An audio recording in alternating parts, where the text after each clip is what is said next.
You're watching a Highwire Media podcast. Welcome to an all-new episode of Fatal Fandom. This week we're diving into the nearly fatal attack on Theresa Saldana. And with that, let's dive right into today's episode. March 15th, 1982, late morning sun warmed North Harper Avenue in West Hollywood, a quiet pocket where people watered plants, sorted mail, and rehearsed lines behind thin apartment walls. Theresa Saldana stepped into that light with an easy purpose born from momentum. At 27, she had weathered the long odds of Hollywood and began to be recognized for the fierceness and warmth she brought to the screen, in Raging Bull and Defiance.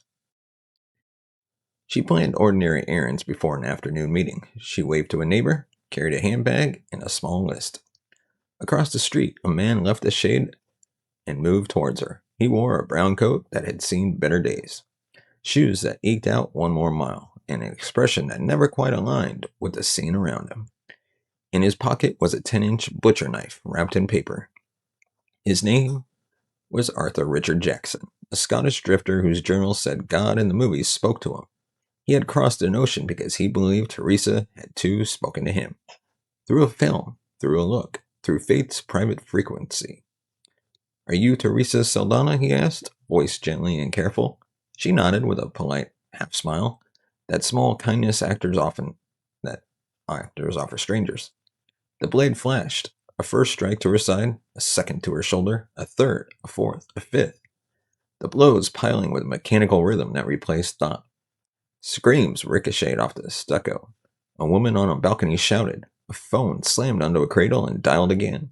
A water delivery driver named Jeff sprinted from his truck, tackled the attacker, and pinned him while others kicked the knife away. "Please don't let me die," Theresa whispered as the sirens rounded the corner.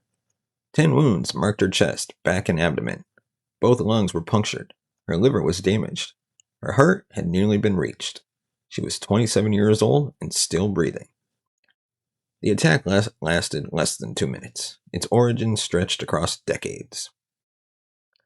Arthur Richard Jackson's first known address is not a street as much as a condition, the chill of Glasgow in 1936. A city where smoke and work stitched the hours together and where a father's departure could turn a boy into a watcher. His mother raised him through spells of fragile health and frayed nerves. This episode is sponsored by NordVPN, the fastest, most reliable way to stay safe online. Let's be honest, the internet isn't exactly a safe neighborhood anymore. Between hackers, data leaks, and companies tracking everything you do online, protecting yourself is no longer an option. That's why I use NordVPN. NordVPN keeps your data encrypted and your identity private with next-generation security. So whether you're on public Wi-Fi, traveling, or working from home, your information stays yours. Think of it as your own digital security guard, always on duty. And with over 6,000 servers in 60-plus countries, you can connect anywhere in the world with a single click. Want to stream shows from another country or access websites that are blocked in your region? Easy. NordVPN makes it happen instantly. I use it personally when I'm researching true crime cases and need to access archived or international sources. Keeps my work secure and my connection private. So here's the deal. Use the link in the description today, and at checkout, get a huge discount on a 2-year plan plus 3 extra months free. That's 77% off a 2-year plan with 3 extra free months. It's an incredible offer for complete digital protection. Don't wait until your data ends up in the wrong hands. Stay safe, stay private, and stay secure with NordVPN, because your digital life deserves protection. Now, let's get back to our episode.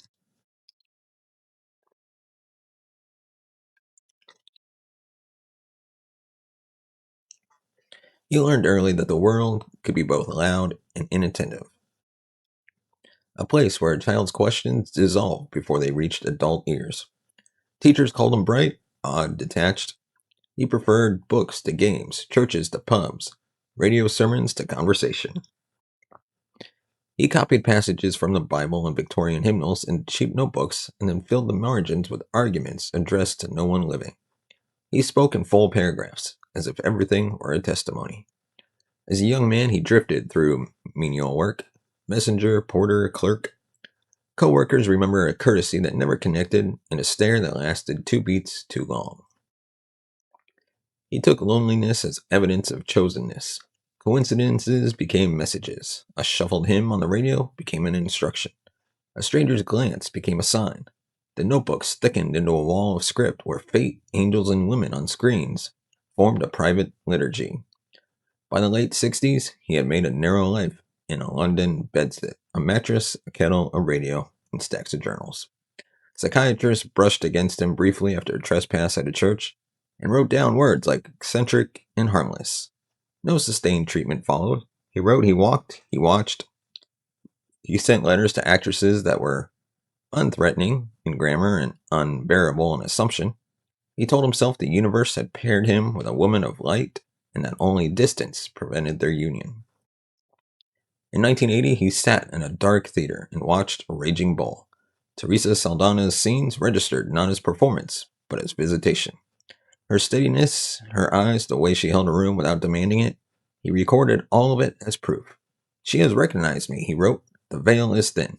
I'm to rescue her from unreality. Obsession is a carpenter. It measures cuts, sands, and fits. Through 1981, Jackson built a structure around the idea that Theresa was speaking to him. He watched every appearance he could find and annotated them like scripture. A smile meant permission. A pause meant urgency. Silence meant the world was conspiring to keep lovers apart. He began rehearsing his own role. He drafted letters he never sent, refining his cadence, deciding which biblical citations sounded persuasive. He learned the names of agents and managers and assistants. He practiced a baritone he thought sounded like authority. He experimented with aliases until one felt smooth in his mouth. The plan that emerged was simple and devastating. First, credibility, a call to a Los Angeles private investigator as Alan Smith, a European casting agent seeking Theresa for a prestigious role. Second, proximity. The investigator shared professional contacts that led Jackson to a phone number in New Jersey. Third, intimacy. Posing as Martin Scorsese's assistant, he told Theresa's mother there was an urgent production matter and asked for an address. She offered it, thinking she was helping her daughter step forward, not ushering danger closer. In February 1982, he sold what little he owned and bought a one-way ticket to Los Angeles. In a small suitcase, he packed shirts, notebooks, and a kitchen knife wrapped in newspaper. Flight attendants remembered a quiet, polite passenger who stared out the window as if reading something written on the clouds. He was not going to meet a person. He was going to meet a destiny he had rehearsed until it hardened. Los Angeles in winter looked like a promise that never expired. Billboards floated above sun-bleached streets. Palms carved the sky into vertical lines. And studio gates turned fantasies into payroll. For Jackson, it was revelation you could walk through. He checked into a motel off Sunset where the ice machine rattled like hail and the carpet held 1,000 anonymous stories. He mapped Theresa's neighborhood and routines the way a pilgrim maps holy sites. He sat in a cafe with a view of her block and timed the morning departures, afternoon returns, and sweeping trucks. He followed at a distance to a market and then back, careful to believe he was not stalking but stewarding a divine appointment. He bought the butcher knife at a hardware store, told the clerk it was for cooking, and then wrote in his journal that the instrument had been chosen. Witnesses saw him and forgot him, which is how danger often works. A neighbor thought he looked like a visiting uncle. A passerby thought he was a tourist. He rehearsed greetings aloud and evaluated their resonance. Are you Theresa Saldana? Do you know me? I have been sent. He chose the first for its plainness.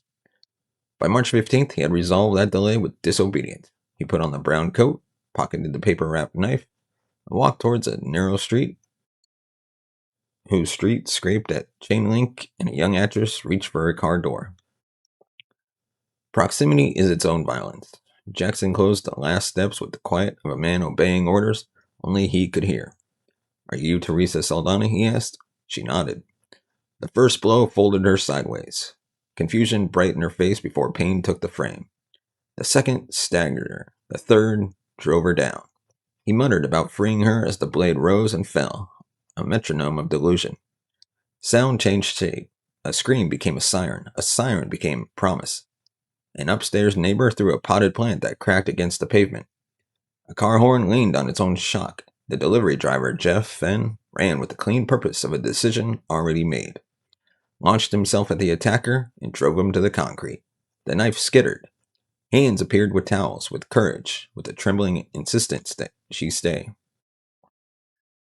Please don't let me die, Theresa said, and strangers told her she would not. Paramedics loaded her into an ambulance that smelled like antiseptic and speed. At Cedars-Sinai, surgeons opened, repaired, drained, and sutured, while a clock on the wall pretended time was ordinary. 10 wounds, 2 collapsed lungs, a liver stitched, a heart spared by inches. Outside, reporters gathered phrases. Inside, a life held on. At the station, Jackson was calm. He explained that he had freed her from an illusion, that now the world would know their bond. He quoted scripture and journaled between questions. He asked whether the light in the room could be dimmed. He wanted to rest. He thought the hard part was over. Survival is a profession. It sets hours, assigns tasks, and evaluates progress with a severity no boss would dare. In the months after the attack, Theresa learned to breathe past the ache, to stand without the room tilting, to trust stitches to hold. The hospital corridors smelled of bleach and hope. Nurses spoke softly and with authority. Doctors called her recovery improbable, and then possible, and then remarkable.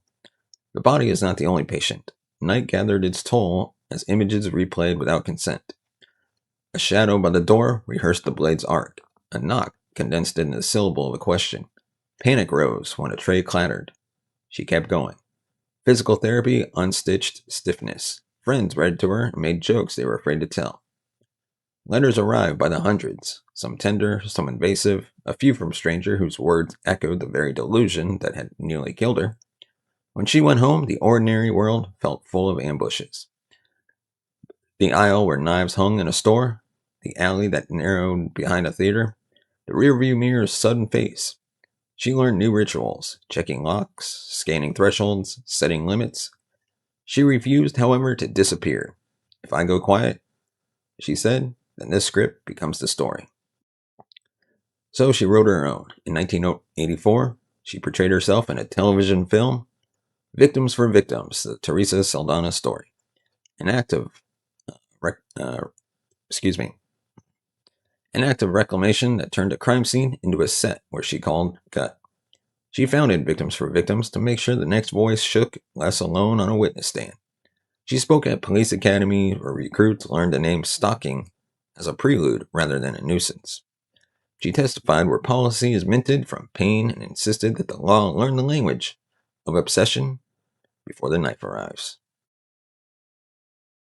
Courtrooms pretend to be laboratories, but they are theaters first. In 1983, jurors watched exhibits of phone logs, airline stubs, and a 10-inch blade. They heard the investigator describe the credible accent on the phone. They heard her mother describe a call she wished she had never taken. They heard psychiatrists explain delusion as a country with its own borders and traffic laws. The defense argued that Jackson's map of reality was so altered that intention could not be measured by ordinary measurements. The prosecution argued that planning survives madness, that lies on the phone and purchases at a counter reveal knowledge that something was wrong and a will to do it anyway. Jackson sat mostly still, taking notes, smiling faintly when Theresa's name appeared in the air. After less than 2 days, the jury convicted him of attempted murder and assault with a deadly weapon. The sentence ran to 12 years, served largely in a locked hospital where doors shriek and time pools. Upon release in 1994, he was deported to Britain, threatened another woman, and was confined indefinitely in a high-security psychiatric institution. He died in 2004, unpersuaded by any world that did not include a covenant only he believed in. To call Jackson evil is to stop the inquiry too soon. To call him only ill is to mistake a danger for a diagnosis. The record speaks of entomania braided with paranoid schizophrenia, a system of belief in which a public figure appears to declare secret love and cosmic purpose. The media's false intimacy, faces large as walls, voices carried into kitchens, gave his delusion props and sound design. Loneliness gave it fuel. Neglect gave it time. Forensic notes mention how his writings reframed violence as purification and the knife as an instrument rather than a weapon. That vocabulary matters. It is how a person performs moral anesthesia on himself. He did not wake one morning wicked. He rehearsed a story in which harm became rescue and refusal became conspiracy. The story hardened each time. No one interrupted it with treatment, containment, or consequence. The case forced police departments to learn new habits, to log fixated contexts, to link threats across jurisdictions, to involve clinicians early, to teach public figures not only how to wave, but how to warn. It also forced the entertainment industry to admit that accessibility is a beautiful risk. Fan mail and stage doors were not quaint, they were vectors. Theresa returned to set with scars that camera crews learned to light with gentleness. On the commish, she played Rachel, with the gravity of someone who understands the quiet after a siren. Between call sheets, she answered letters from survivors and connected them with advocates who had learned to sit beside grief without rearranging the furniture. She was honored by victims' rights groups and by officers who had taken her trainings and then recognized danger sooner on a call where a woman said a stranger would not stop appearing. California's first anti-stalking statute arrived in 1990, sharpened by the gathering of cases that began for many, with Theresa's name, and culminated in the murder of Rebecca Schaefer. The legal vocabulary changed. Credible threat, course of conduct, restraining order with teeth. Prosecutors learned to braid incidents into a rope that could hold in court. Judges learned that an empty promise is not safety. Theresa never romanticized recovery. She described good days like clean windows and bad days like weather moving in. She insisted that people say the words victim and survivor without flinching, because both were true and neither finished the sentence. When she died in 2016, obituaries listed roles in advocacy, but the most accurate record lives in quieter places. A woman who slept through the night because a detective had been trained. A college student who recognized the pattern early and left. A family that opened mail without flinching because a stalker had been stopped.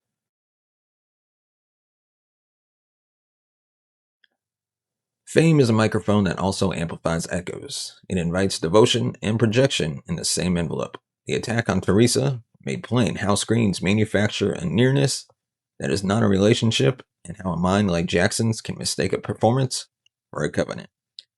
It also proved that stories can fight back. A woman refused to be reduced to an episode, and instead authored a curriculum that travels farther than syndication. Arthur Jackson's name belongs to the ledger of preventable tragedies and to the syllabus of forensic psychiatry. Theresa's name belongs to policy, to practice, and to the stubborn optimism that telling the truth precisely and repeatedly can edge risk backward.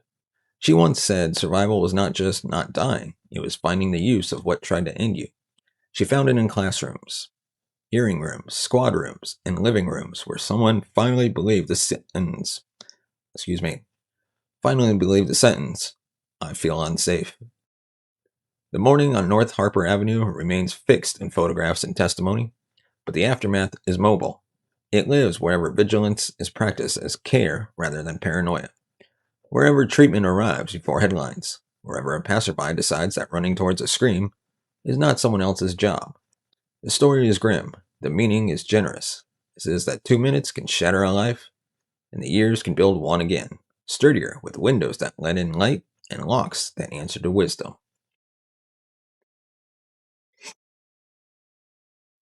Now, let me know your thoughts on this story in the comment section below. And if you want to support the channel, you can buy us a coffee at buymeacoffee.com/TCNS. As always, you can find us on all major podcast platforms, including Good Pods, Spotify, Amazon Podcast, wherever you get your podcasts from. And with that, thank you so much for watching and listening. We'll see you next time. Thank you so much for watching the True Crime Never Sleeps show. If you want to see more videos from Fatal Fandom, you can click the video right here. Or if you're just interested in watching any of our other content, just click the video right here. Thank you so much for watching. We'll see you next time.